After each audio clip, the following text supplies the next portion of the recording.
一贫论热啊，也可以啊。我不要想我们这 LKK 的哈不会受伤，你也不会受伤。环保志工将铁丝、酒瓶盖逐条做出不求人。龙潭高原村长黄玉琴骄傲地展示，他们从20块钱的不求人开始，发现用智慧赚钱的本事。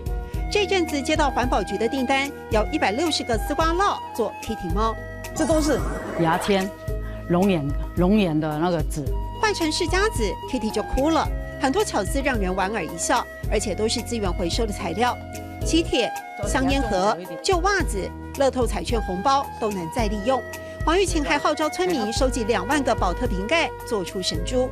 都得做环保，每周的编艺术啊，可以做环保，又可以当艺术。当环保成为潜意识，爱物惜物就变成习惯。办活动的旗帜、花布捉巾再缝制成包包。80岁的阿嬷也来参与，越来越多人以当志工为荣。大家都会比较认同。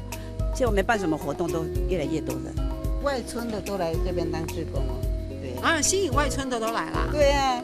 最新计划是以社区自种的艾草做艾草板送给弱势族群跟老人，要把爱传出去。因为连年获选环保示范社区，只有5000村民，地广人稀的高原村，一年可以吸引6000多人来观摩取经，创造60万的社区营收。黄玉琴极力说服村民不要卖地开发工厂，朝有机化利用，还有生态湖要富裕。这里面哈就是蜻蜓、五色鸟，还有那个龙潭荇菜，还有那野碧荠。是我们我们在推的，我们在这呼吁，在维护。